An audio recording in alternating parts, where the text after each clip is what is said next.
Sunday's matchup between the Chicago Bears and the Miami Dolphins might just be a preseason game on paper.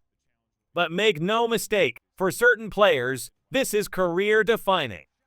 While most starters may barely see the field, the spotlight will burn brightly on those fighting for roster spots, proving grounds, and maybe even a starting job.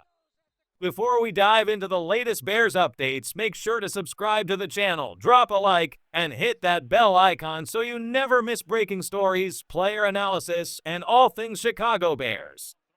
Let's get into it. This first preseason battle is less about the stars you already know and more about the hungry underdogs determined to write their own chapter in Bears history.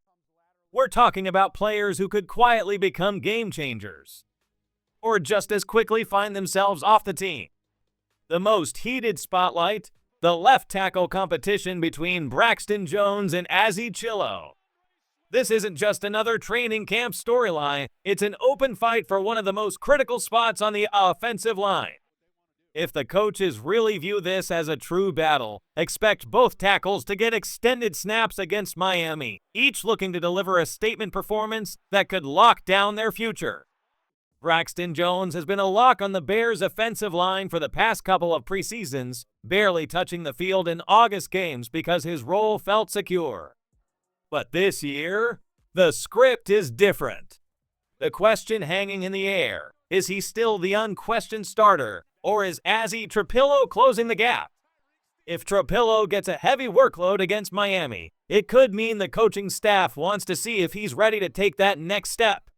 Or it could signal he's still chasing Jones. The interpretation cuts both ways.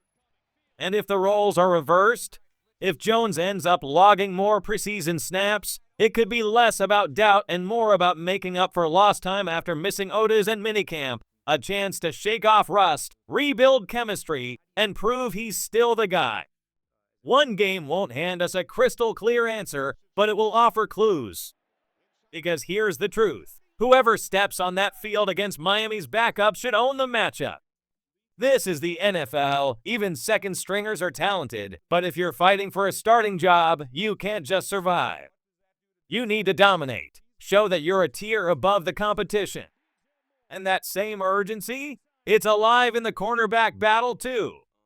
Different position, same high stakes. Every snap is a chance to pull ahead or fall behind.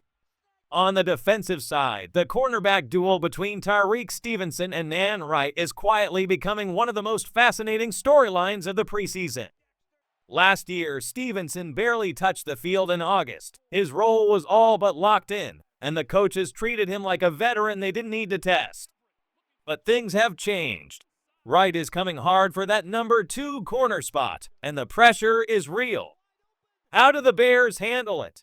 Do they split first-team snaps evenly, letting each man show what he can do opposite Jalen Johnson? Or do they give one of them extended time against Miami's backups to really prove they can lock down their side of the field? Either way, this is the kind of battle where tape doesn't lie. If you're going to be a starter in Chicago's secondary, you can't just survive against second or third string receivers, you need to erase them. Miami's depth chart beyond Waddle and Hill is filled with undrafted rookies and late-round flyers. A starter-caliber corner should control that matchup with authority. The same standard applies on offense for rookies Luther Burden and Colston Loveland. They may be penciled in as future weapons, but injuries rob them of valuable offseason reps.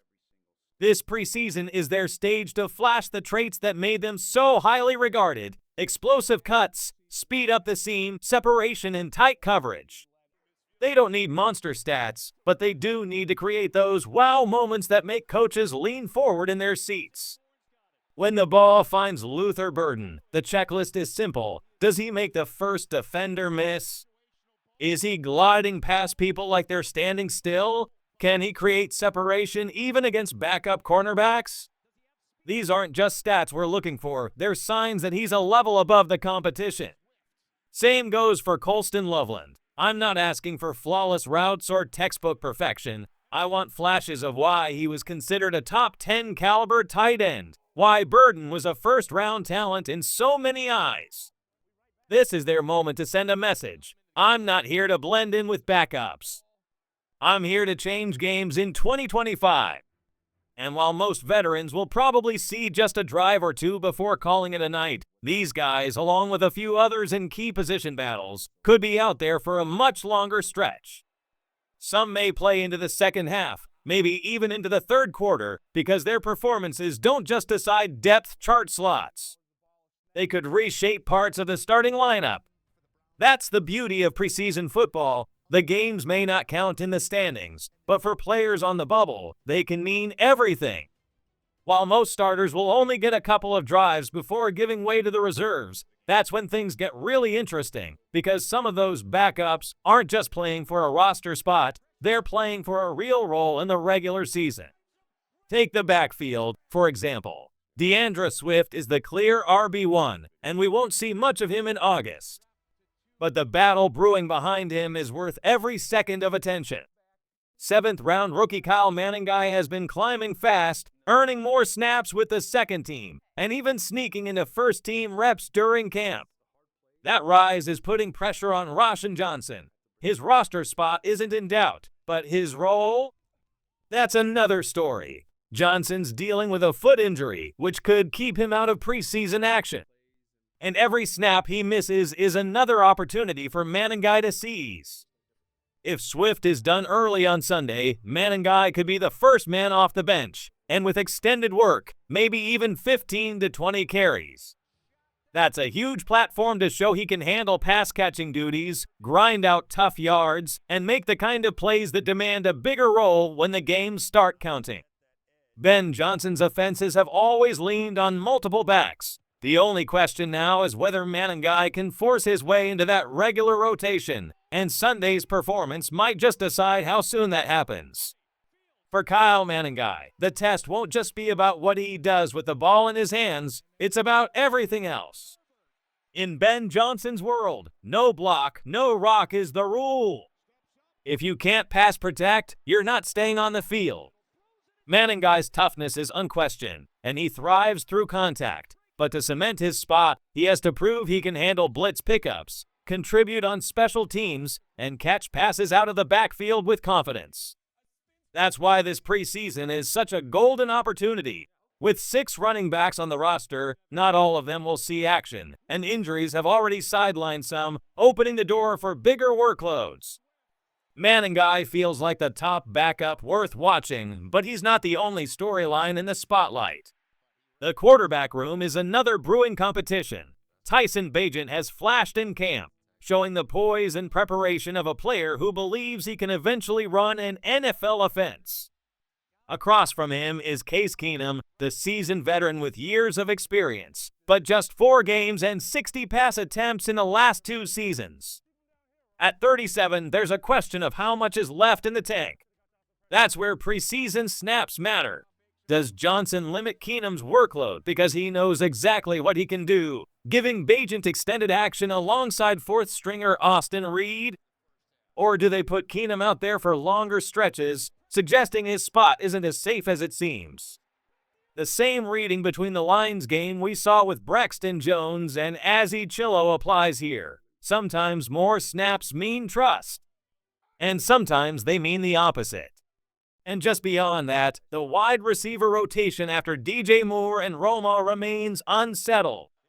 We know Olamide Zakos and Luther Burden will be in that 3rd and 4th receiver mix, but who fills out the rest of the depth chart is still very much up for grabs.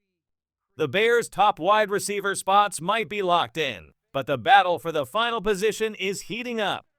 Devin DuVernay likely holds his place as the primary kick returner, yet behind him it's a crowded field. Tyler Scott, a former 4th-round pick, faces competition from veterans like Miles Boykin, as well as hungry underdogs such as Maurice Alexander, John Jackson, J.P. Richardson, and Samori Toure. For Scott, now in his 3rd year, this preseason is crucial.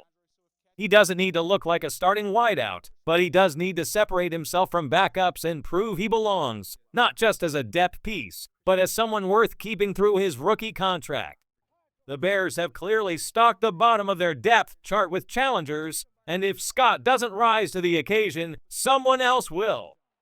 That's where things get interesting. DuVernay won't be heavily involved in the offense, meaning this sixth receiver spot could see legitimate snaps during the regular season. In other words, it's not just a throwaway roster slot. It could decide who becomes the next unexpected contributor.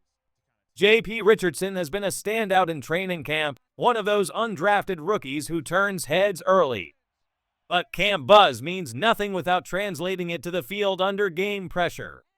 We've seen it before. Last preseason, Colin Johnson made a name for himself by showing up when the lights were brightest. Sunday's preseason action will reveal who can seize the moment, earn the trust of the coaching staff, and turn a fringe opportunity into a career-making role. The sixth receiver battle is officially on.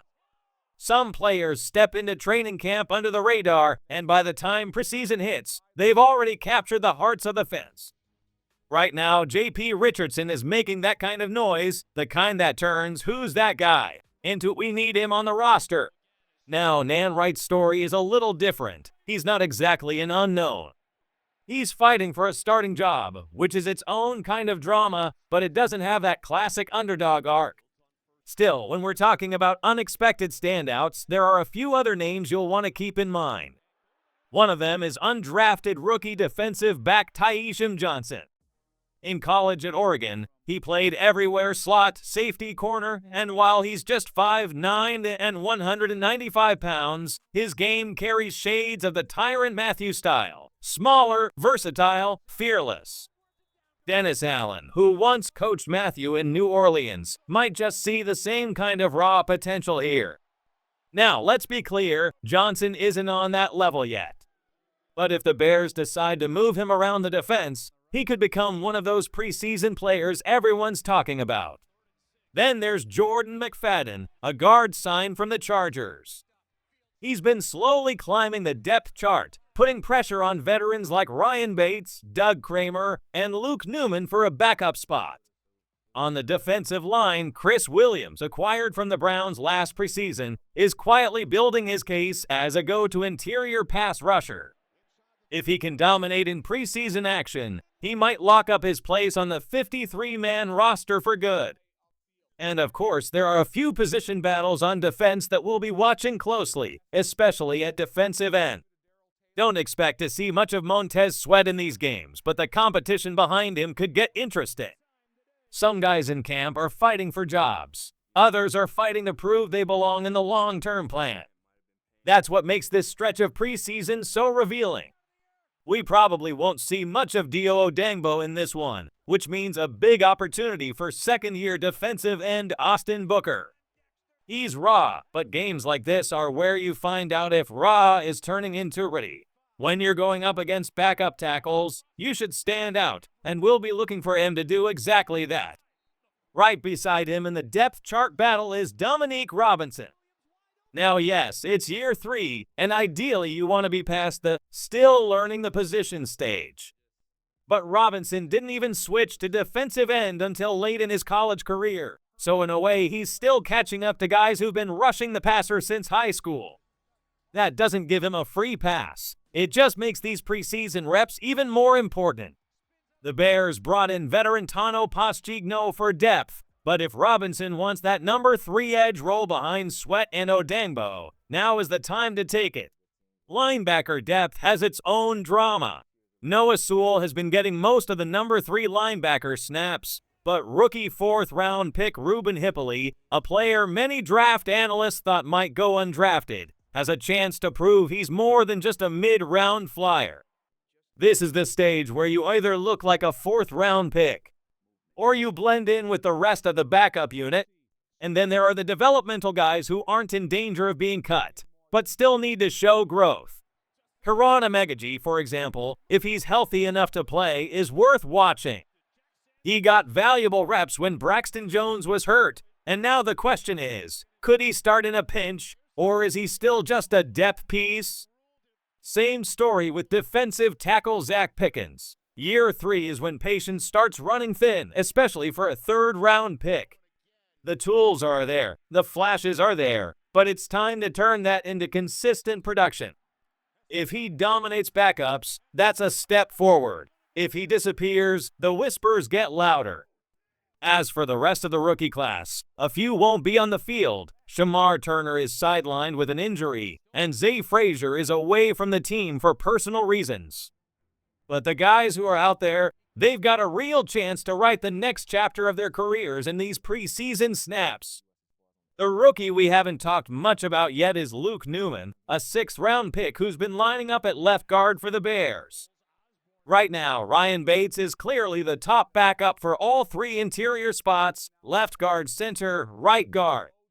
If anyone on the inside goes down, he's likely the first man off the bench. But here's the question beyond Bates: how much depth do the Bears really have?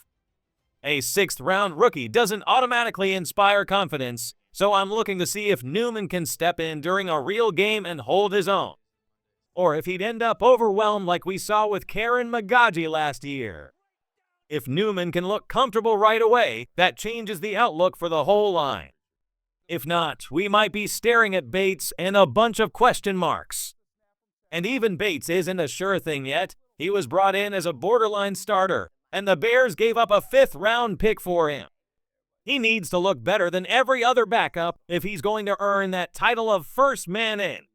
We may not see him play a ton. Veterans often get treated like starters in preseason, with the staff preferring to evaluate younger guys like Doug Kramer, Newman, or Bill Murray if healthy.